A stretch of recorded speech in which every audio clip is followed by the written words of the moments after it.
aquel tiempo Jesús llega a casa con sus discípulos y de nuevo se junta tanta gente que no lo dejaban ni comer. Al enterarse su familia, vinieron a llevárselo, porque se decía que estaba fuera de sí. Palabra del Señor. Gloria a ti, Señor Jesús. No es fácil interpretar este fragmento del Evangelio de San Marcos. Una primera impresión, una primera lectura, diría que la familia de Jesús estaba en contra de él, o no creía en él, o no le apoyaba. Bueno, hay que ponerse en la época, en el contexto. Si Jesús recibía algún tipo de ataque, como de hecho ocurrió cuando le mataron, cabía la posibilidad, debido a cómo era la época, que la familia también recibiera ese ataque. Que no solamente acabaran con él o con sus discípulos, sino que acabaran también con su familia. Por lo tanto, es probable que una parte de esa familia estuviera alarmada. No solamente no creyera en Jesús, en su divinidad, sino que estuviera alarmada por las consecuencias. Hay que recordar que otra parte de la familia eran apóstoles de Cristo, es decir, Santiago el Menor, conocido como Santiago el Menor, que después fue obispo de Jerusalén, era primo hermano de nuestro Señor, y seguramente algún otro más.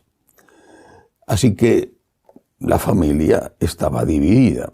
Bueno, la Virgen María siempre estuvo al lado de Jesús, pero la Virgen María en este momento ya era viuda. Es probable, creo que se deduce de una primera lectura de este texto, que un sector de la familia de Jesús no creyera en él y estaba preocupado por lo que pudiera ocurrirles a ellos si había un ataque contra Cristo. Seguramente la frase que Jesús tuvo que oír muchas veces de boca de esos familiares fue: no te metas en líos, no te compliques la vida, no, cosas parecidas. Al final había una preocupación por él y una preocupación por las consecuencias que podría tener. Bueno, esta es una primera lectura, puede haber otra, y es que la familia estuviera preocupada no por lo que a ellos les pudiera pasar, sino por lo que le estaba pasando a Jesús. No le dejaban ni comer. Es decir, este hombre al que creemos y en el cual creemos está pasándolo mal.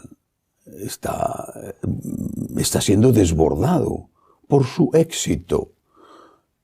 Al margen de que todos eran conscientes de que crecía la hostilidad por parte de la jerarquía de la religión judía y por parte de los influyentes fariseos, una hostilidad contra Cristo que iba en aumento, es que los hechos, en medio de este éxito, porque es un momento de éxito, no le dejaban ni comer, los hechos decían que Jesús estaba poniendo en peligro su vida, no por los ataques que pudieran venir, sino porque no le dejaban ni comer, no tenía tiempo de dormir, estaba siendo acosado. Es decir, pudiera ser, por lo tanto, que el interés de su familia fuera totalmente legítimo. Estaban preocupados por él. Mira, así no puedes seguir, estás acabando con tu vida, estás trabajando en exceso, te estás agotando, no, esto no puede ser, vas de sitio en sitio, no descansas, no comes, la gente te estruja, no puede ser. Por lo tanto, creo que hay dos lecturas de este texto, ¿no? Bueno, a mí me parece que en muchas situaciones, al margen de cuál fuera el interés de aquella parte de la familia que quería sacar a Jesús de Cafarnaún y llevárselo de nuevo a Nazaret, en muchas situaciones nos encontramos con una cierta hostilidad o incomprensión dentro de nuestras familias. una hostilidad, una incomprensión que puede ser por nuestro bien, o por lo que ellos consideran que es nuestro bien, o que puede ser también porque les pueda perjudicar. Que tenemos que escuchar, no en todos los casos, afortunadamente, pero sí en muchos, tenemos que escuchar lo de que vas demasiado a misa, estás todo el día en la iglesia, o ¿para qué te sirve ir tanto a misa si luego te enfadas? O incluso te estás complicando demasiado la vida. Yo recuerdo que a mí me lo han dicho muchas veces, ¿no? Me decían, eres un abogado de causas perdidas. ¿Por qué no eres un cura como los demás? Tienes que aceptar que las cosas son como son. Bueno, y lo decían, a mí por lo menos me lo decían con la mejor intención. Por supuesto, nunca hice caso.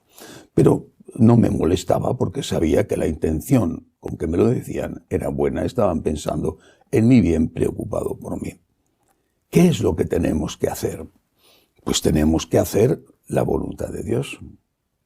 Hay que recordar aquel momento extraño también, en que nuestro Señor, siendo un adolescente, se quedó en el templo de Jerusalén mientras sus padres, José y María, regresaban a Nazaret. Y cuando se dieron cuenta y echaron en falta, fueron a buscarle. Al final, después de 2 días de preocupación, le encontraron en el templo y la Virgen le preguntó que por qué les había hecho eso. Jesús le contesta a la Santísima Virgen: ¿acaso no sabíais que yo debía estar atareado, preocupado en las cosas de mi Padre? Creo que eso es lo que nosotros tenemos que tener siempre en primer lugar. Tenemos que estar preocupados, atareados, dedicados a las cosas de nuestro Padre, que es Dios celestial. Primero Dios. No hay que olvidarlo nunca. Primero Dios. El que ama a su padre o a su madre, a su mujer o a sus hijos, más que a mí, no es digno de mí, dijo Jesús. Primero Dios.